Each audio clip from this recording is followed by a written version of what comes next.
Let's see if I can do this calmly because I get really excited. So let's talk about the science of well-being, which is PERMA, P-E-R-M-A. P stands for positive emotions, and it's not what you think. So let me start over. My name is Dr. Ruth Zeman, and I am a positive psychologist, and I did my dissertation on well-being theory. And again, I get really excited and I talk too fast. But here we go.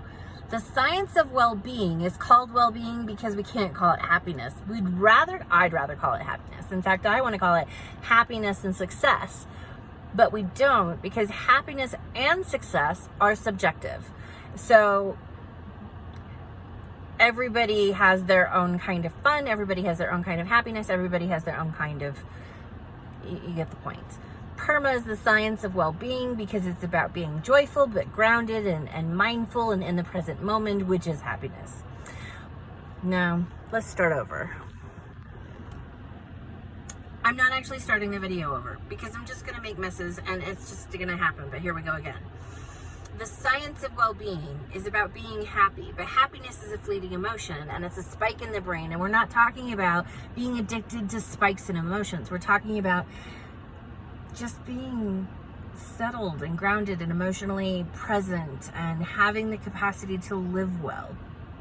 And success is PERMA, P-E-R-M-A.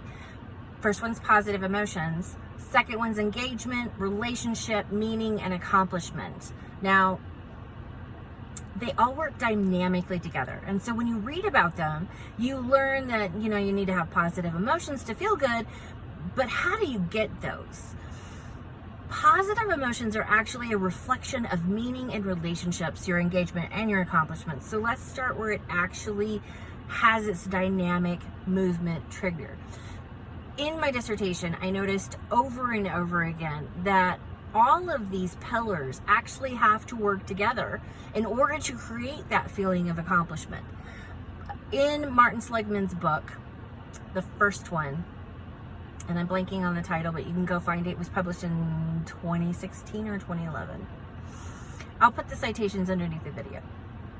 Anyway, he talked about if you have 2 or 3 pillars within your life, that's all you need to feel happy and successful. But honestly, no, you need all of them, but they can be in varying degrees. So starting at the beginning, we need meaning. And I thought meaning meant I needed to have spirituality and I needed to have God and go to church. And no.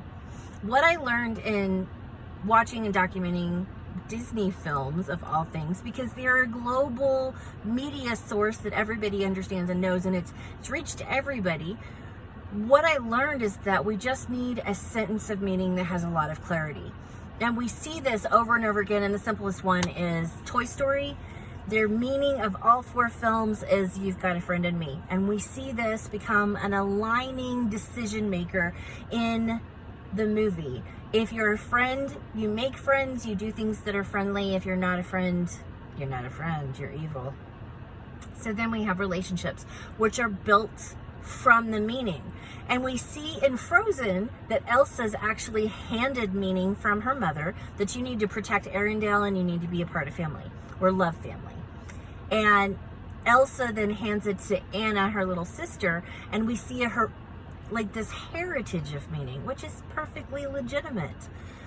But again, the meaning is something outside of themselves, bigger than themselves, but also includes themselves. So we see in Toy Story, you've got a friend in me, means that I have to be a friend and I need to make friends and I need to be friendly.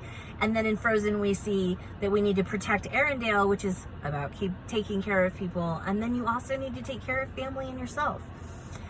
It's amazing. Meaning just needs to be this one little sentence that's a little bit about you and a little bit about how you want to interact and be in the world. This defines your relationships. This defines your community. This is how you find your community. When you find community, they tend to line up with your meaning, or you feel like an outsider. So relationships come in 3 parts, and we see that we have, the acquaintances we see at the grocery store, we have the people we call when we need to talk to someone, we have the friends that we invite out to the movies, and we have family. And then, of course, within that, we even have layers. Who are you going to call if you need to be bailed out of jail? And it's just a thing, because the kind of people getting their nerd on with me are not the kind of people who need bail money. And if you are, we need to meet. That sounds hilarious. Relationships can actually be toxic, but if they're in alignment with your meaning, they still support your community and all your life. So that's fascinating, and I'll make another video on that one. Then your meaning also becomes the deciding factor for your engagement and your accomplishments. Your engagement really just means you are involved with what you're doing. You love what it is. You like doing it. It's not necessarily your work. But we all need something we're passionate about in life. And I can hear my ex-husband giggling like a 12-year-old and telling me that sex is enough. And I'm telling you, it's not. It needs to be something more than that. Not something that your body just needs. So on the one hand, engagement can be cooking. It can be a passion for finding ingredients and putting it all together. And so the determining factor here is more, are you losing time because you're so lost in enjoyment? That's engagement. And then we have accomplishments, which once again are triggered by both your relationships and your meaning, because if your friends don't care, then you're not going to care nearly as much that you've made this accomplishment. So I just recently finished my PhD. It's a huge accomplishment. My friends and family have been congratulating me. This builds community. So it all is working together. And you may have guessed by now that positive emotions they're a reflection of behavior. When I am in alignment with my meaning, when my friends are in alignment with my meaning, when I have the opportunity to be engaged and select accomplishments, I have positive emotions. And it's interesting because let's pick a depressed person. So a depressed person, and they have the life meaning, if you've got a friend in me, but they find it hard to pick up the phone and be a friend, and they don't know how to get out of bed. Honestly, the accomplishments can be, I showered and I talked to family today. So you can be happy and successful in horrible situations because we're complex human beings. But then one of the other things I learned in the dissertation that's really fascinating is Maslow's hierarchy of needs absolutely has to be met before you should seek well-being. Because if you can't sleep at night because you're not paying your bills, then you're going to have horrible relationships and you're not going to know how to align with your meaning. So this is a fascinating topic. I can't wait to talk about it more.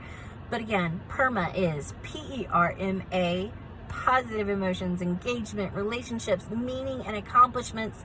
And I'm going to make a video on each one so that we can really dive in, because I find that what I read in the scientific book just really doesn't explain it. For one thing, in the books, it's stagnant. It doesn't dynamically move. Now, there's also well-being theory, subjective well-being theory, and there have been developments within well-being that have different, and I really do like the original. So let's talk about the others. Subjective well-being, it really tried to encompass that whole happiness thing that I talked about already, and that's marvelous. But because it has that subjective element, I found, well, and to backtrack, I have autism. I have social autism, and I need things to be very logical. I'm not going to read under the layers of your conversation. I need things to be A plus B equals C. And that's what I found in PERMA, and I did not find that in subjective well-being, and subjective was really hard for me to assimilate and understand. I need objective, simple rules. And in fact, PERMA is easy enough that you can, in fact, teach a 10-year-old. So here we are.